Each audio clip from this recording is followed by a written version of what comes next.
wanna know.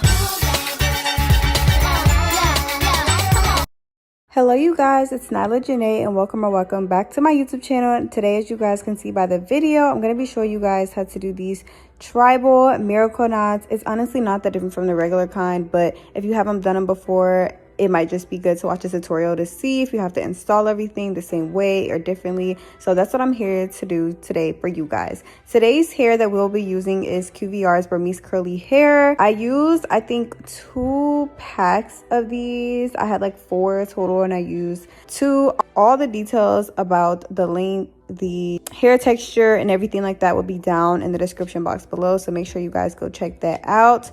But to start off, we are just parting her hair into 2 sections. The front are for the tribal braids, the back are for the individual braids. I braided her hair into individual braids in the back and left about 1 inch or half an inch of hair unbraided, because that's the hair that we will be using to braid in the strands of hair.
So I'm literally doing the same thing in the front, except we are just doing the tribal braids. I'm leaving 1 inch of hair unbraided at the ends. If you don't know how to tribal braid, this is not a tribal braid tutorial video. You guys can see me doing it, but if you need help knowing how to do stitch braids, I definitely suggest go watching a tutorial on that and then come back to this video.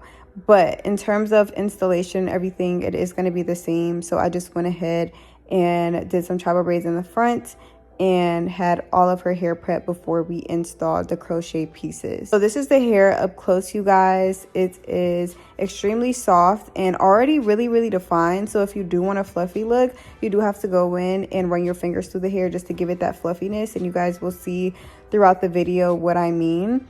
But this is how the strands look up close. There's a piece of thread attaching the 2 pieces of hair together, and that's what we're going to be using to crochet the pieces in. So I'm going in and I'm braiding those strands of hair down by adding a strand of hair in, as you would feed in any hair to braid it down. And once it's braided down and that natural hair is gone, I just tie it around in a knot 3 times using a small piece of hair coming from the crochet hair piece.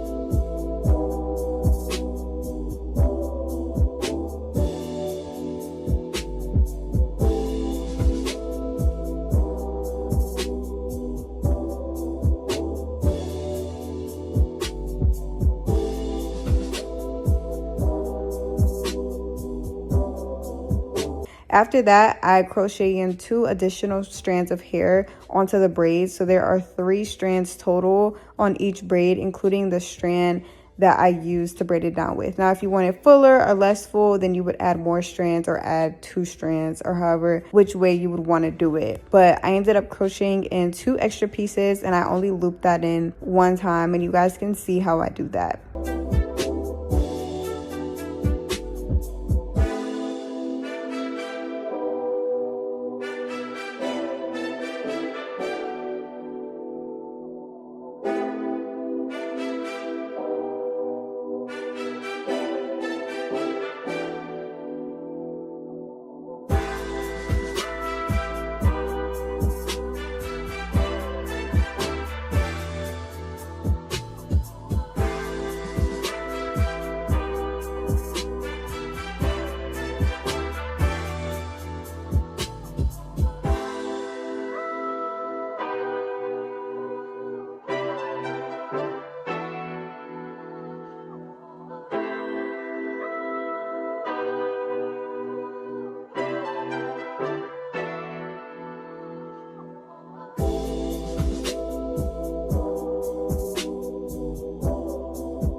So once we were done with that part, I went in and did cut some of the hair off to shape it up how we wanted it.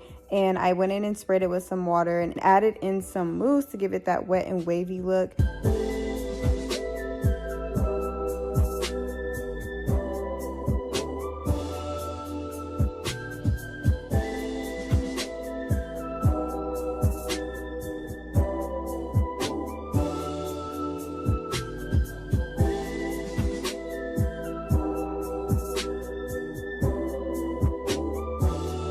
This is the finished product, you guys. It was not that different from the individual ones, but I know some people do want to see how to still have it look all together and cohesive if you're doing travel braids or a different hairstyle. But this is how it came out, and I really hope you guys enjoyed this video. Thank you guys for watching. I'll see y'all next time.